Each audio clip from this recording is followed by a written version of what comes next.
You know what that means? It's time for the Remax Magnolia show, and of course, it's a stat show. So we have the star of the show back. Michele Cummins is here. Look at you. You're back in here doing the show. Back for an attack.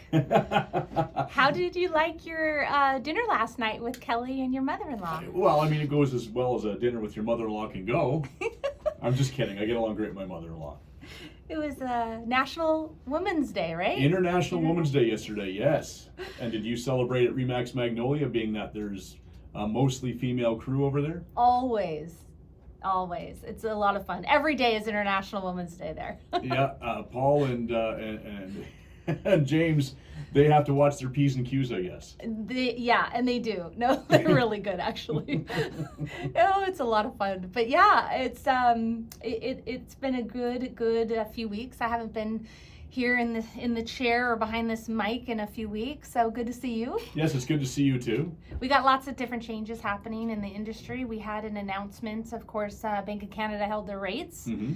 We found out, which, a lot of people were saying they were going to come down earlier than expected, but no, they didn't. So we'll see if they do it this summer. I didn't buy that. I felt they were going to hang on. I just, but then they say that if they did hang on, that it might start to drop in a hurry here as we move forward. Yeah. You know what? The market's hot. It's really good. We had an early spring market. We'll see in our second half of the show here today the true stats. They just came out, of course. And happy to bring those to you. But first, before, though, we've got lots of changes. And so wanted to mention the first-time home buyer incentive, is discontinued. The Federal Housing Agency announced. So I didn't see that coming, but they did that along with some other changes that they've made. So the first-time home buyer incentive has been discontinued by the Canadian Mortgage and Housing Corporation, which is CMHC. The federal agency said last Thursday. So on Thursday, the deadline for new or resubmitted applications on the programs is midnight Eastern time. Don't get that wrong. March 21st. So coming up March 21st, make sure you've submitted any applications. Anybody out there that is hoping to use that first-time home buyer incentive program, if you're a buyer out there, first-time home buyer, speak with your mortgage professional right away about this. Hopefully you find a place and that all works out for you. So this home incentive program we've mentioned a few times on the show. It was launched in 2019 and the plan was meant to help reduce monthly mortgage payments for first-time buyers by having the government take on partial ownership of the property, help out with part of the down payment. So it was a loan up to 10% of the purchase price that would go toward a large down payment, and thereby reducing monthly payments for that first-time home buyer to help them get into the market. Homeowners have to repay the incentive after 25 years or when the property is sold. So that's pretty good. And with the amount owing adjusted to reflect how the value of the property has changed. So that's ending. So get on it. Get buying first-time home buyers if you're hoping for that. A plan that's changing or being added, I should say, as an incentive on April 1st of this year. And no joke, it's real. It's true. Got to point that out. Anytime you say something's on April 1st, people are like, they go, what? They get their guard up. So sometimes you have to make a point of letting them know it's not a joke. And you have to watch out what you text people or do on that day too, because everything is a joke that day. Yes. So don't be serious that day. It's not a day to be serious. That's right. Save that conversation for the second. So April 1st, no joke, savings of the property transfer tax for new home construction is going up to $1.1 million from $750,000. Huge. Should have done a long time ago, but at least it's now. Better late than never, they say. And there's a partial exemption of up to $1,150,000. So that extra $50,000 is partial exemption. So this is, again, for brand new home construction. You save this because you have to pay 5% GST, which, mind you, can be part of your mortgage. You can put GST in your mortgage, so that helps. But property transfer tax, you cannot.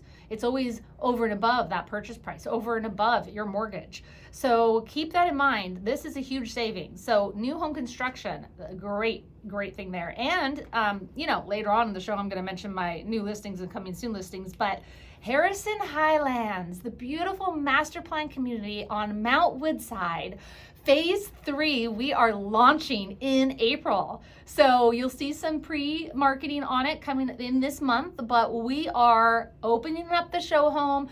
Beautiful, beautiful farmhouse style show home. We've got 8 half duplexes. So there's 4 duplexes for sale. So that means 8 half duplexes. And that price point is definitely gonna save you this property transfer tax. It's gorgeous out there. And then we've got 22 solid detached single family homes as well to choose from, which again, some of them will be under this amount. So it's really, really good. So that's coming out next month as that phase 3 of Harrison Highlands. Go on to the website to check out more, harrisonhighlands.com, and register today. So yeah, so that's saving, that's April 1st. So just in time for our new home construction project there.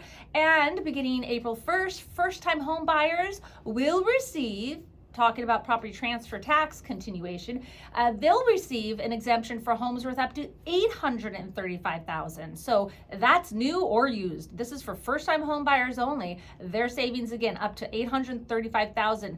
That's huge because it was $500,000.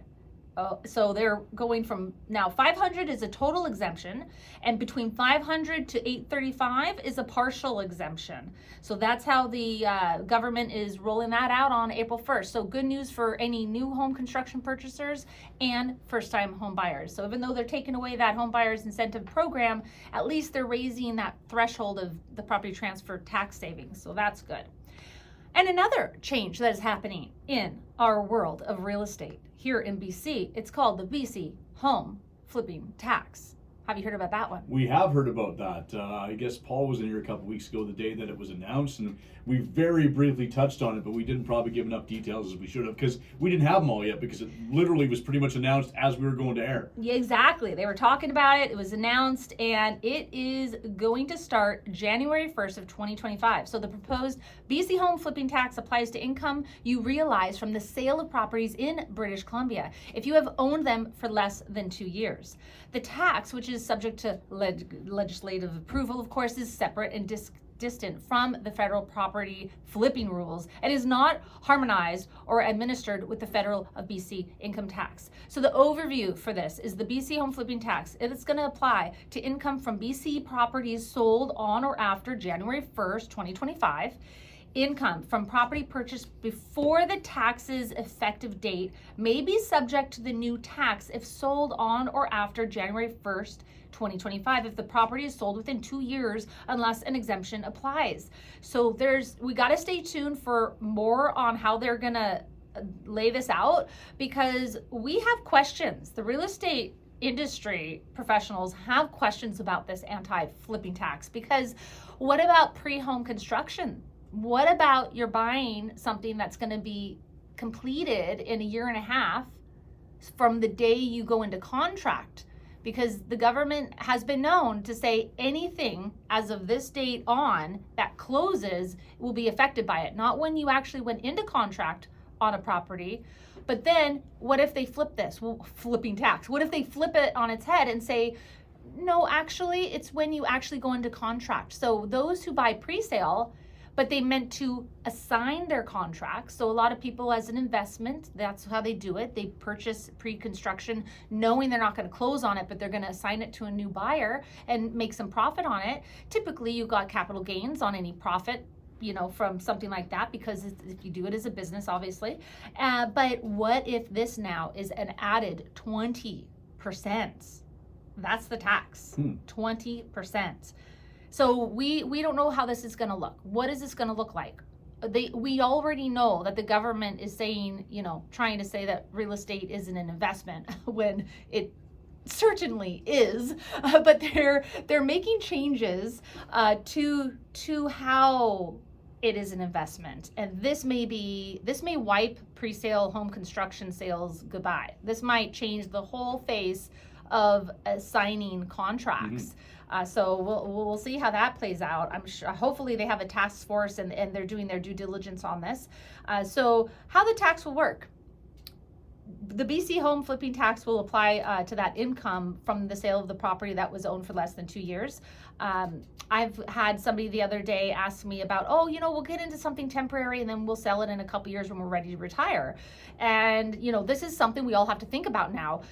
You can't, or you don't want to go into a temporary purchase of less than 2 years once this tax applies.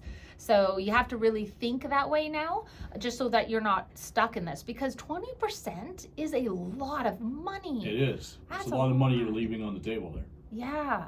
So who will be subject to the tax? If you sell your property or on or after the 1st of January, as mentioned, income earned from the sale of that property, that will apply. So examples, if a purchased property on May 1st, 2023 and sold the property on January 31st of 2025, income you earn from the sale of the property would be taxable. So there you go. There's an example of, well, but I purchased it on May 1st, but it closes, it's sold on January 31st, you're subject to the tax.